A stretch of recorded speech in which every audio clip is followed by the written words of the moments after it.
जी का नाम अर्जुन सिंह, परदादा जी का नाम सरदार फतेह सिंह। और आपको जानकर आश्चर्य होगा, इस भारतवर्ष का पहला सिख परिवार था सरदार अर्जुन सिंह, जिन्होंने महर्षि दयानंद से जी उपनीत लिया था। पहला सिख परिवार। अंतिम समय फांसी का दिन मुकर्रर हो चुका है, निश्चित हो चुका है। लाहौर सेंट्रल जेल में बंद है। अंतिम भेंट करने के लिए पूरा परिवार, सरदार भगत सिंह की माता जी विद्यावती, पिता किशन सिंह, चाचा जी अजीत सिंह, दादा अर्जुन सिंह, बहन भाई, 6 भाई बहनों में सबसे बड़े थे वो सरदार भगत सिंह। पूरा परिवार मिलने के लिए आया है और पूरा परिवार इस बात से वाकिफ है कि ये हमारी अंतिम भेंट है, इसके बाद हम भगत सिंह को नहीं मिल पाएंगे। जेलर कहने लगा केवल 20 मिनट का समय है भेंट करने के लिए। सबसे पहले ये जो बुजुर्ग व्यक्ति है, ये कौन है? बताया कि ये सरदार भगत सिंह के दादा है अर्जुन सिंह। जेलर कहने लगा ये तो कम से कम 75 वर्ष के हैं, सबसे पहले इनको भेंट भगत सिंह से कराएंगे। वह 75 वर्ष का बूढ़ा दादा अर्जुन सिंह कांपते कांपते हाथों से और भगत सिंह से मिलने के लिए उसकी कोठरी की ओर चल देता है। और 23 वर्ष का छपटा नौजवान भगत सिंह जेल की सलाखों के पीछे खड़ा हुआ है। दादाजी को देखा, दादा ने पोते को देखा और आने वाले समय को देखा कि अब के कुछ दिन पश्चात मेरा पोता इस दुनिया से चला जाएगा। आंखों में आंसू आ गए दादा के।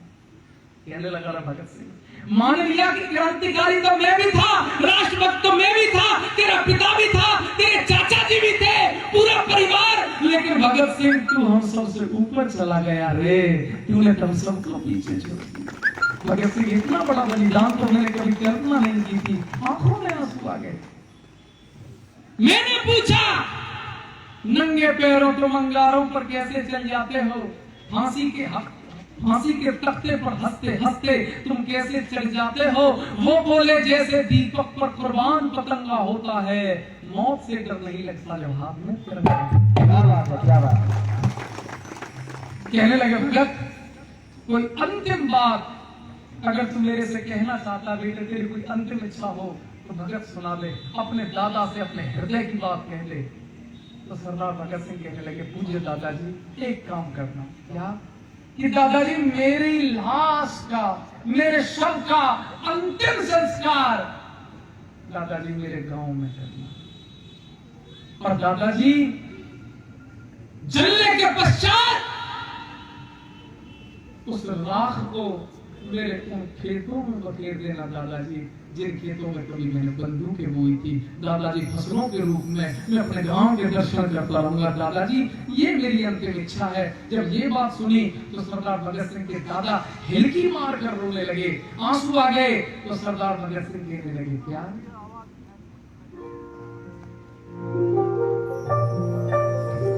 कीमत रोवे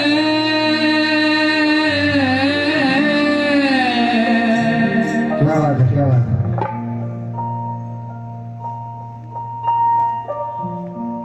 ओ बाबा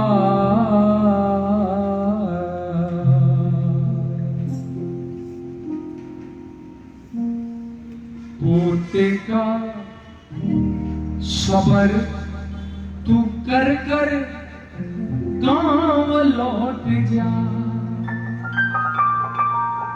तू सत्य के धाम लौट जा। ओ मदिरो में ओ बाबा, पोते का सवर तू करके गांव लौट जा, तू सत्य के धाम लौट जा।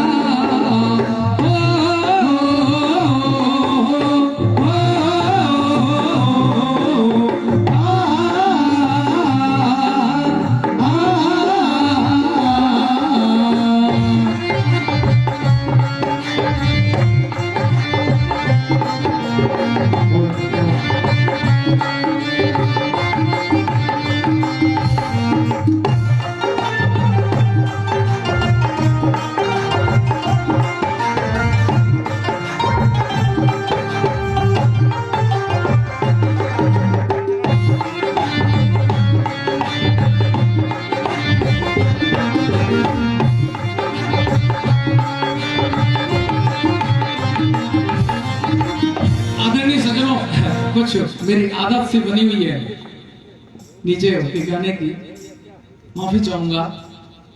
सरदार भगत सिंह, एक विचार, एक क्रांति। जब कहा दादाजी गांव लौट जा, कहने लगे भगत सिंह कोई और रास्ता नहीं है। ओ भगत सिंह, अंग्रेज कह रहे तू एक बार उनसे लिखित में माफी की याचना कर ले, हो सकता तेरी फांसी को माफ कर दे। तो शहीद आजम भगत सिंह कहने लगे दादाजी कि फांसी के तख्ते पे चढ़, फांसी के तख्ते पे चढ़ मेरी गर्दन तक हिलेगी नहीं, गुलामी की चोट भारत माता पे झिलेगी नहीं, तेरे भगत सिंह के बलिदान बिन आजादी मिलेगी नहीं, तेरे भगत सिंह के बलिदान बिन आजादी मिलेगी नहीं, भगत सिंह के बलिदान बिन आजादी मिलेगी नहीं। कहाँ तो हमें, कहाँ तो हमें मेरा बाबा, वक्त आखिरी, वक्त आखिरी, वक्त आखिरी, मेरी ले प्रणाम लौट जा, तू सत्य के धाम लौट जा।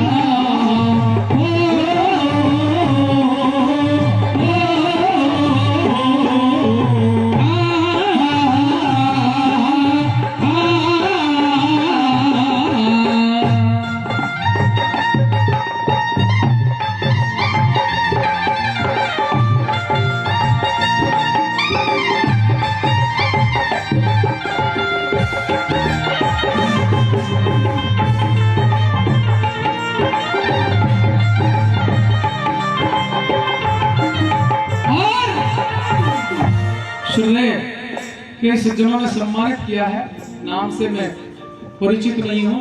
ये छोटी बिटिया 100 रुपए का पुरस्कार दे गई है प्रेम सिंह जी के नाम से, उनका मैं बहुत बहुत धन्यवाद करता हूँ। कहने लगे सरदार भगत सिंह, माता जी भारत माँ की आपत्ति को दादाजी करूंगा दूर, जननी माँ का दूध पिया हिम्मत ना करूंगा चूर, प्रलय तक बीमारे कुल का चमकता रहेगा नूर, प्रलय तक बीमारे कुल का चमकता रहेगा नूर, प्रलय तक बीमारे कुल का चमकता रहेगा नूर। सज्जनों, कवि ने जो बात लिखी है, गजब की बात लिखी है कि प्रलय तक भी, को थोड़ी कम कीजिए, थोड़ी सी, प्रलय तक भी हमारे कुल का चमकता रहेगा नूर। मेरी आयु अब 35 वर्ष है, मृत्यु का वैसे तो कोई पता नहीं है, लेकिन फिर भी 70, 80, 90 वर्ष में मैं भी दुनिया को छोड़कर चला जाऊंगा, आप भी चले जाएंगे, हमारी उम्र बढ़ेगी बढ़ेगी, घटेगी नहीं। लेकिन हे शहीद आजम भगत सिंह, तू 23 साल का था, 23 साल का है, और जब तक ये धरती रहेगी वो भगत सिंह 23 वर्ष का ही होता है। और मैं कहता हूं इस बात को कि 70 वर्ष की बुज़दिली की जिंदगी जीने से बेटर है 23 वर्ष शेरों की तरह देकर दुनिया से चले जाओ। क्या वो जिंदगी होती है जो दुनिया याद करती है। और कहते हैं कुछ लोग थे जो वक्त के सांचे में ढल गए, कुछ लोग थे जो वक्त के सांचे में ढल गए, और कुछ लोग थे जिनसे वक्त के सांचे ही बदल गए। आइए साथियों, क्या लिखा भला।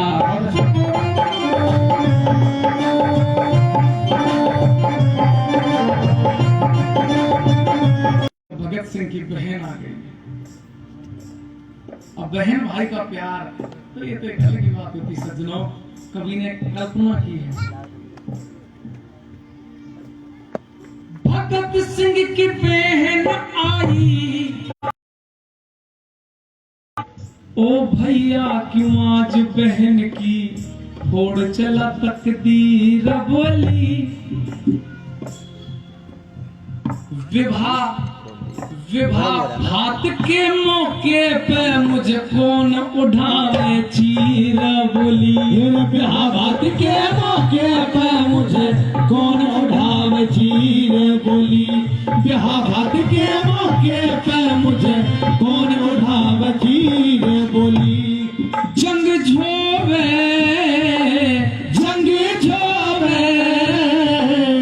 मेरा पापा, ऐसे वक्त में मेरी ले प्रणाम लौट जा।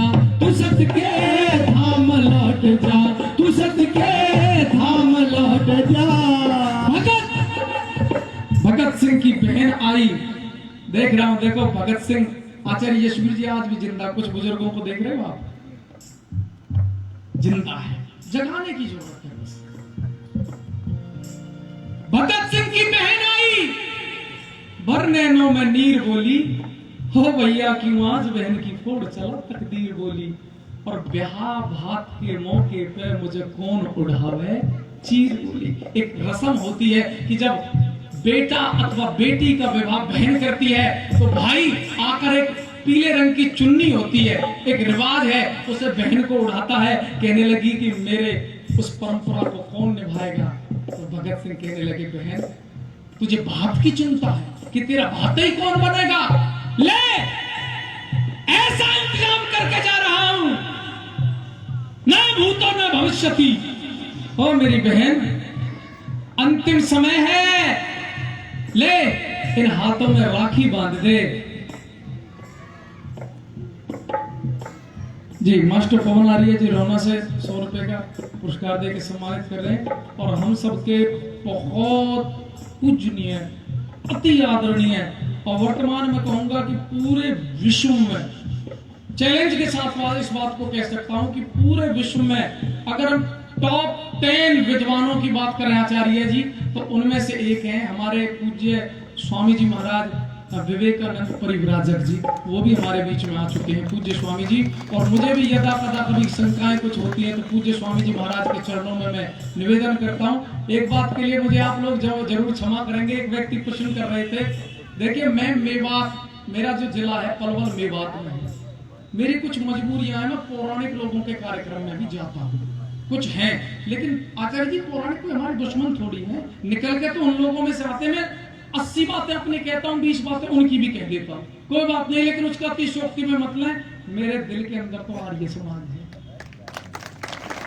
लेकिन कुछ है बातें, क्योंकि वहां आर्य समाज का थोड़ा सा कम प्रभाव है मेवात के अंदर। तो वहाँ पौराणिक जो भाई हैं बड़े अच्छा काम करते हैं, गौरक्षा का काम वो लोग करते हैं, मंदिरों को बचाने का काम वो करते हैं, तो उनके बीच में जाना पड़ता है, कभी कभी राम राम भी करनी पड़ती है, वो भी करना पड़ता है, वो कोई बात नहीं है। आदमी की नीयत साफ होनी चाहिए। आदमी का देखो, डकैती करना पाप है, लेकिन डकैती तो पंडित राम प्रसाद विश्वनाथ चंद्रशेखर ने भी की थी, जो रेल लूटी थी काकोरी कांड, लेकिन उनकी नीयत क्या थी, राष्ट्र। इसलिए आपका ध्येय कुछ भी हो, आपका लक्ष्य साफ होना चाहिए। सतना सजना, भगत सिंह की बहन आई, भरनैनों में नीर बोली, ओ भैया क्यों आज बहन की फोड़ चला तकदीर बोली। और ब्याह भात के मौके पे मुझे कौन उड़ावे चीर बोली। धन्यवाद, धन्यवाद दादाजी, 500 रुपए से सम्मानित करें दादाजी का धन्यवाद। और मैं तो यहाँ पूछ भी रहा था, दादाजी ये वही बरौना जहाँ के मेहर सिंह जी हुए थे। धन्यवाद धन्यवाद जी, मैंने केवल उनका नाम सुना है। सजना, भगत सिंह कहने लगे, बहन एक काम कर, राखी बांध दो। क्यों? कि तीनों के राखी बांधी, आखिरी मिलान होगा। राखी बांधी, जेब की तरफ देने लगे कि बहन को कुछ तो देना पड़ेगा, लेकिन कैदियों के कपड़े थे आचार्य जी, राहुल जी, तो कहने लगे बहन देने के लिए हमारे पास कुछ नहीं है, लेकिन तेरा नेग लेके नहीं जाएंगे। तीनों के राखी बांधी, आखिरी मिलान होगा। वो बोले तेरे नेग में हमारा बलिदान होगा। और तालियां, कह जय करण मत रोवे, तेरा भात ही हिंदुस्तान होगा। कह जय करण मत रोवे, तेरा भात ही हिंदुस्तान होगा। कह जय करण मत रोवे, तेरा भात ही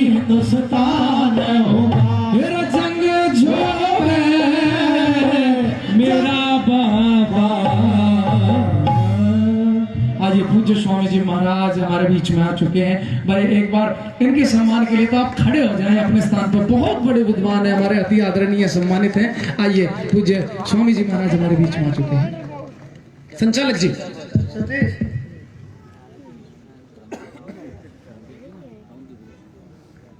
मैं आचार्य जी को YouTube पे सुनता रहता हूँ, कई बार इनके व्याख्यान वैसे भी सुने।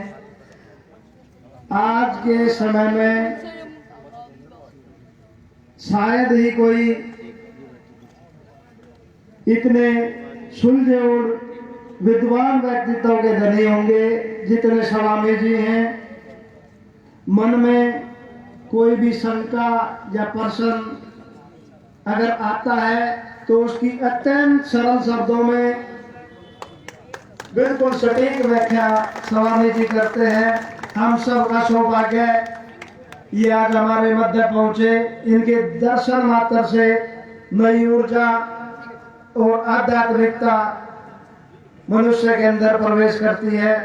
हम बार बार हृदय की गहराइयों से स्वामी जी का यहाँ पहुंचने पर हार्दिक स्वागत व धन्यवाद करते हैं। सभी अपना स्थान ग्रहण करें।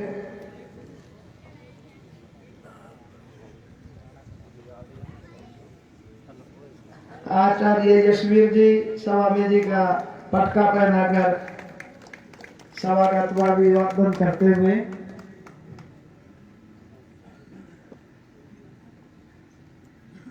अब कार्यक्रम को आगे बढ़ाते हुए हमारे मध्य मुनि नरेंद्र जी